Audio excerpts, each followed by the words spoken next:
In this video, we're going to explore the many different avenues you can take in illustration careers, from traditional roles like editorial illustrator and concept artist to more specialized gigs. There's a whole spectrum of different kinds of opportunities waiting for you if you want to be an illustrator.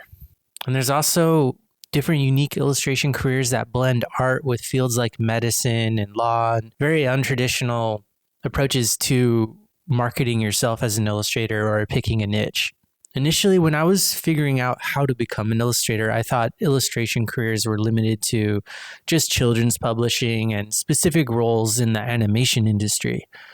And understanding the diversity in illustration, it's pretty crucial, especially when you're just getting started, because when you're an illustrator, you're essentially running your own business. Your earning potential isn't just tied to a salary. It depends on how many clients you take on and the rates you set. So knowing your options can help you carve out a career that not only satisfies your creative aims, but also pay the bills.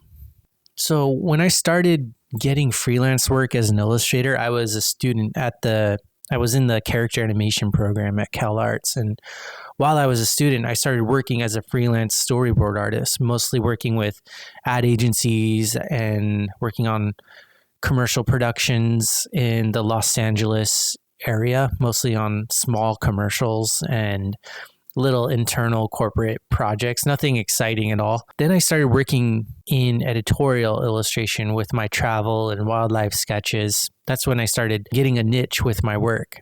And many of my friends from college have gone on to work in so many different unique areas of illustration. However, before we dive into the nitty-gritty details of specific jobs and industries, let's take a moment to understand what being an illustrator really means.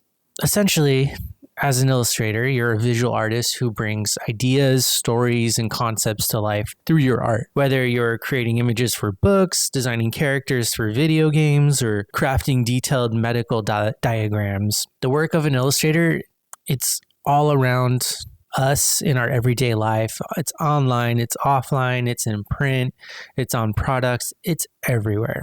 And being an illustrator, it's not just about drawing or painting, it's about communicating. Illustrators, as an illustrator, you're using your skills to convey messages, evoke emotions, solve problems. Essentially, illustrators are the behind-the-scenes magicians who make the visual world more engaging and understandable. Whether you're making characters for a children's book, telling a story, or illustrating a complex piece of information. The job of an illustrator varies depending on the project. You might be working closely with authors, art directors, clients who want to ensure that your illustrations meet specific needs. Or you could be your own boss, choosing projects that align with your interests.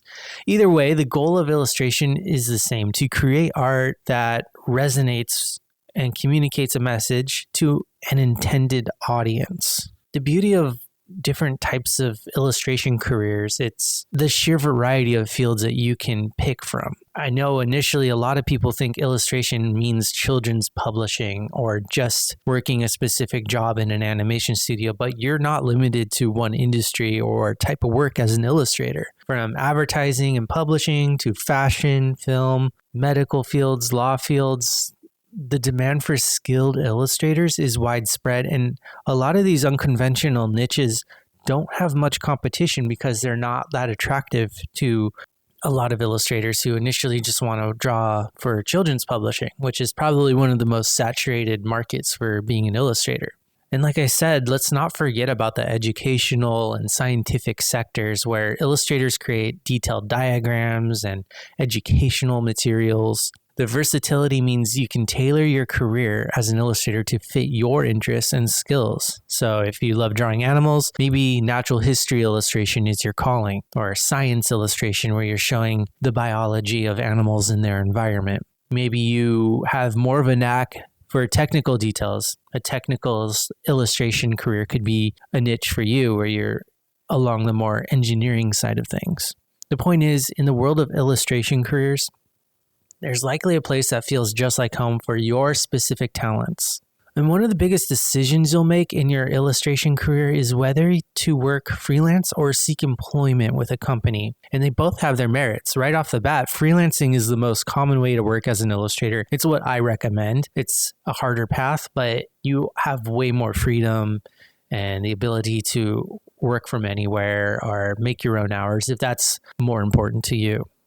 It's my preferred way because I can work on illustrations anywhere in the world. If I'm traveling, I can take on as much or as little work as I feel like, and there's no roof to my earnings. Freelancing offers the freedom to choose your projects, set your schedule, you're your own boss, and that means you can work in your pajamas if you want.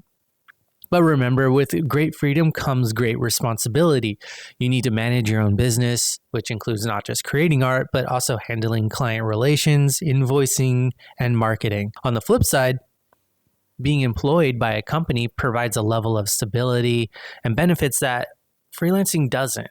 You'll have steady income, health insurance, and often a team to collaborate with, but you might have less control over the types of projects you work on. And your creative freedom could be limited by the company's needs or brand guidelines and all that other kind of stuff. Also, if you work for a company, you're technically a work for hire, which is a legal term, which means all of your ideas are copyrighted by your employer. I recommend reading my article on my site on illustration contracts to learn about the general legal jargon you should know as an illustrator. I'll link it in the bottom of this video. In the end, the choice between freelancing and employment in illustration careers is a personal one. It depends on your situation, your career goals, your lifestyle, and how you like to work.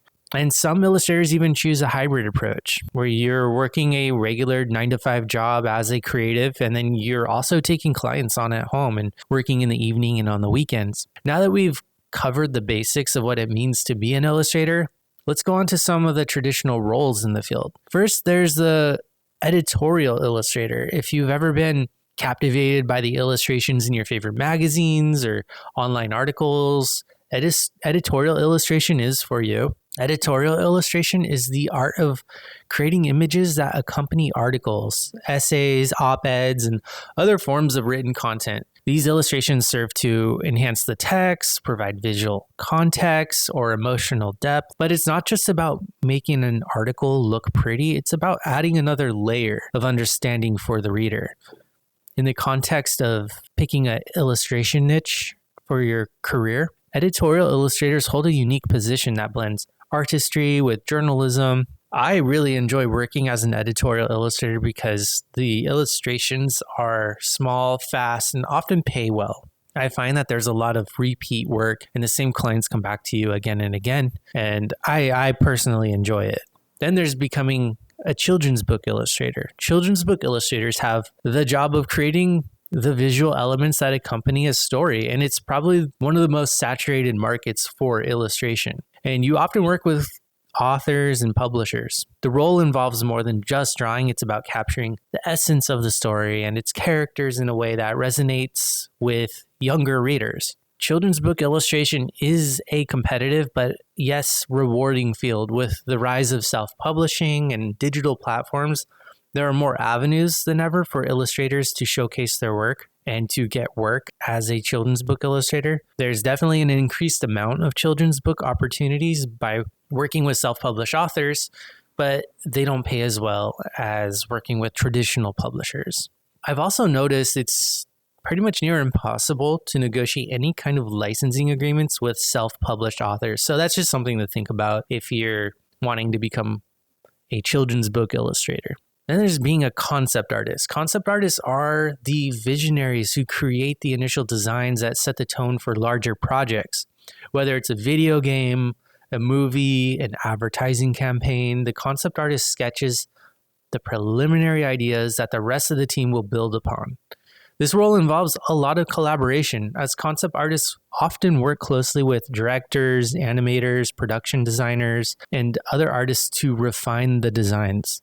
The role of a concept artist is crucial in industries like gaming, film, advertising. As these industries continue to grow, the need for talented concept artists does too. It's a job that offers a lot of creative freedom, as you're often one of the first people to put pen to paper in the development of a new project. And like I said, this is a really competitive role as well, especially in the animation industry, as you only need a handful of concept artists to really nail the design of an entire film. You'd be surprised how much you can produce in just a few months in the pre-production phase with just maybe about a dozen artists, as opposed to needing an entire storyboard team that works for months and months. And that's another thing to think of. Concept artists work less time on a project than, say, animators or storyboard artists or other creatives that see the project through to completion. And like I said, this is a really competitive role, especially in animation, as just a few artists can tackle the pre-production art for a film in just a few months, meaning the positions don't last as long as a role such as an animator or storyboard artist. Which brings me to other roles in the animation industry, which can really give you that 9 to 5 steady job if that's more aligned with what you want as a illustrator. And some of these roles include being a character designer or storyboard artist. And these roles are crucial in bringing animated projects to life, from movies and TV shows to video games. So let's talk about being a character designer. And this is aligned with being a concept artist because you are often working in the pre-production phase of a project. And character designers are the creative minds behind the characters in everything from animated films, TV shows, video games, ad campaigns. They're responsible for designing the visual appearance of each character and everything from the clothing, accessories, facial expressions, body language. But it's not just about how a character looks, it's also about how they move and interact with the environment. And as a character designer, your goal is to figure this out with a character. So you're doing hundreds of sketches and drawings and color concepts for each character. And character designers often work closely with animators, directors, to ensure that each character fits seamlessly into the world they inhabit in the story. And now let's talk about being a storyboard artist. Storyboard artists are the individuals who create the visual narratives that guide the production of animated projects and even feature films, live action feature films. They sketch out a series of scenes known as storyboards that serve as a blueprint for animators, directors, and other team members. These storyboards outline the sequence of events, camera angles, character movements, providing a clear vision of how the final project will look. And if you're working in animation, you're figuring out the acting and how the characters deliver jokes and move the story along and interact with each other. Storyboard artists play a critical role in the pre-visualization stage of animation and any film project. Their work helps the team understand the director's vision and plan out the production process way more efficiently. It's like having a roadmap for the entire project, ensuring that everyone is on the same page from the get-go. Now let's talk about some random niche illustration careers. And these are niches that a lot of illustrators don't actually pursue. So if you are interested in something like these, you're not going to face a lot of competition. If you have a portfolio dedicated to any of these niches, you won't have a hard time finding work. And they often pay really well. And so far, we've explored some of the more, traditional and specialized roles in illustration careers. But what if you're looking for something a bit more unique, something that blends your artistic skills with other fields like science or law? First up is being a medical illustrator. Medical illustrators are a unique breed of artists who specialize in creating accurate and detailed illustrations for the medical and scientific communities. This could range from illustrating complex surgical procedures for medical textbooks to creating 3D models of anatomical structures. It's a career that requires not only creative sensibilities, but also a real understanding of biology, anatomy, and medical terminology.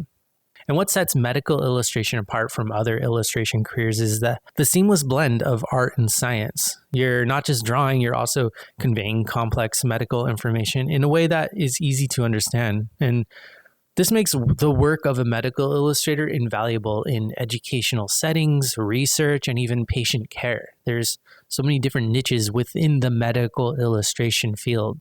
Next up is being a courtroom illustrator. And Courtroom illustrators are the artists who capture the scenes and key moments in court proceedings. They sketch the likenesses of judges, attorneys, witnesses, and defendants, providing a visual record of the trial. This is especially important in high-profile cases where cameras are not allowed in the courtroom. In the legal system, the work of a courtroom illustrator serves as an important public record. Their illustrations can be used by news organizations to inform the public about what's happening in a trial. It's a role that carries a lot of responsibility, as the accuracy and fairness of the illustrations can impact public perception of legal proceedings. Now there's also being a comic artist. Comic artists are the storytellers of the illustration world, apart from working in animation. They use a combination of illustrations and text to create comic strips, comic books, graphic novels. The job involves everything from conceptualizing characters and plots to laying out each panel. It's a form of storytelling that allows for a lot of creative freedom, whether you're working on a superhero saga or kind of a slice of life comic. Comic art often offers a wide range of storytelling avenues. You can work independently, you can publish your comics online or through self-publishing platforms. Alternatively, you can work for a comic book publisher or even collaborate with writers to bring their stories to life. Now that we've explored the various roles you can take in illustration, you might be wondering, so how do I become an illustrator? Let's talk about the steps you can take to prepare for a career in illustration, no matter what niche you decide to choose. And we'll talk about education you might need, to the skills you should hone, and the portfolio you'll want to build. So first, let's talk about the education. What kind of training or degrees are beneficial? And when it comes to education, there's no one-size-fits all answer for illustration. Some illustrators have formal training in the form of a bachelor's degree or even a master's degree in fine art, graphic design, or a related field. These programs often offer a strong foundation in art theory, techniques, and software tools. However, a degree isn't the only path. Many successful illustrators are self-taught or have a degree in something completely different and change the course of their career path and decided to become illustrators later in life. And some people learn through online courses, workshops, and just good old-fashioned practice and being self-taught. The key takeaway here is that while formal education can be beneficial, it's not the end-all be-all. What matters most is your skill level, your dedication to the craft, and your ability to continuously learn and adapt. And as we just talked about different niches that you can pursue, it's about making work that appeals to that specific audience, those potential clients. Let's talk about skill sets. In your illustration career, you need a mix of technical and soft skills to succeed. On the technical side, proficiency in drawing is a given, but you'll also want to be comfortable with digital art software like Adobe Illustrator, Photoshop, or even Procreate. Now, depending on your niche, you might also need specialized skills in maybe 3D modeling or in animation software. Soft skills are just as important. Communication is key, especially if you're working with clients or as part of a team. Time management is another crucial skill, particularly for freelancers who have to juggle multiple projects. And also if you're working a full-time job at the same time, you really need to be good with your time. And obviously, let's not forget creativity. The ability to think outside the box and come up with unique solutions is invaluable in this field. And like I said before, your portfolio is your calling card in the world of illustration. It's the tangible proof of your skills and creativity, showcasing your best work to potential clients or employers. It should be well organized, up to date, and tailored to the kind of work you're seeking. A strong portfolio not only displays your technical skills, but also your versatility and style. You should include a variety of projects that demonstrate your range as an illustrator. Basically, when a potential illustration client looks at your portfolio, they should know exactly what style of illustration they'll get when they hire you. And consistency in style is probably the most important factor in your portfolio. I like to ask myself, or I share with students, if 10 pieces in your illustration portfolio were dumped in a pile of art done by 30 other artists, could a complete stranger come along and separate your art from the rest? And remember, quality trumps quantity. It's better to have a smaller portfolio of maybe 12 to 24 pieces of exceptional work than a large one filled with a bunch of mediocre pieces. As long as your portfolio clearly speaks to a niche and shows your ability to solve problems in that niche visually, you're good to go. Remember, your unique style and perspective are your greatest assets as an illustrator. With AI coming out, it's so valuable to be able to draw and to communicate specific ideas in a unique way that I feel like being an illustrator is future proof. Unlike many other technically creative fields like different roles in animation or graphic design, people will be coming to you for your style as an illustrator, which you can't find in many other jobs where your artistic voice and style are a selling point, which if you've done the work will be completely free of competition. People will come to you for you, and you won't be pinned up against other illustrators. And the most important thing to remember is don't stop drawing, don't stop learning, don't stop growing. Explore different niches. Even if you never saw yourself maybe doing medical illustrations, give it a try. And vice versa. If you're more scientific or engineering based, try doing something for kids. Make a portfolio just for children's publishing. Over time, make 3 different portfolios for 3 completely different niches and have 3 different pages on your website for each one of these niches and see what happens. Start sending emails to potential clients and see if you get a hit. So keep going, never give up. If you like this video, hit the like button. And if you want to see more videos like this, please subscribe. And if you have any questions, please write them in the comments. I answer every question. Thanks again for watching. I'll see you soon.